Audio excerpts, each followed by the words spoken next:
This Mass is a special Mass because we have the students of the University of the Assumption with us, no? The grade school department. Let us give them a round of applause.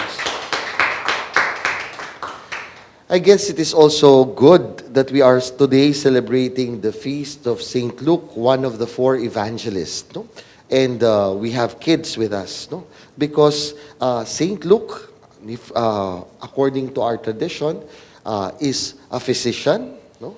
He is a painter, no? Because he is known to have painted the first image of the Blessed Virgin Mary, no? That's why all icons are actually patterned on the face of Mary is always patterned on the painting that is said to be the painting of Saint Luke, no? And then he is also a writer. He is one of those who wrote us one of the four Gospels, and the sequel to the Gospels is also the Acts of the Apostles. So we have the story of the life of Jesus and also the life of the early church, no? Kaya nga po, siguro yun yung isang promise, no? That you, our dear children, should always remember you can be who you want to be in the future. You hold a lot of potentials, no? And hopefully, like Saint Luke, one thing that you will always remember, whatever you become, wherever you land your feet, you will always try your best to become the friend of the Lord. No? Because in the first reading, Saint Luke is actually being pictured to us as a loyal friend.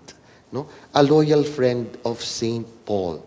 When everybody deserted Saint Paul, Luke was there. No? And so, that is one thing that we actually aspire to become as disciples of the Lord.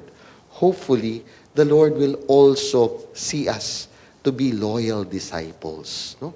In the midst of all the trials that we might face, in the midst of the problems that we encounter in life, let us be loyal disciples of the Lord. Kung minsan, yung ibang mga tao, pag mahirap na, sabi nga ni sa English, di ba, meron tayong saying, expression, fair weather friends. No? They are only there when they are actually, when there are good times. But they are no longer to be found when hard times are there. Hopefully, we are disciples, whether in good times or bad. St. Paul tells us, no, we need to preach the gospel, whether in season or out of season. Therefore, we must be loyal friends of the Lord. Second, according to our opening prayer for today, no, Saint Luke actually wrote his gospel as a gospel for the poor.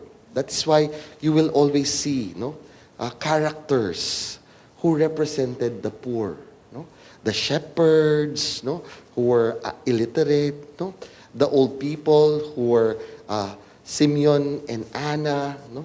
Makikita natin, napakahalaga kay Saint Luke ang mga mahihirap. No? Siguro, dapat din tingnan natin sa ating buhay. Do we include those who need us most? No? Sana, hindi natin sila nakikita bilang abala sa buhay natin. Sana we do not see them as an extra burden to our life. But we see the poor as how Saint Luke would always picture them. They are actually staircase to heaven. They are an opportunity for us to do good so that we will attain our salvation. And then, the opening prayer tells us also, no, that all nations may merit to see your salvation. And that is also one thing that you would see in Saint Luke. No? The salvation of all. No? Kaya nga, it's sad that the new translation of the Mass says, no, he actually, pagdating dun sa consecration, it says, no, he shed his blood for the many. No?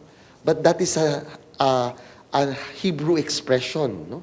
It is actually, what is meant there is for all. That's why the older translation or the old translation was better when it says, He shed His blood for all.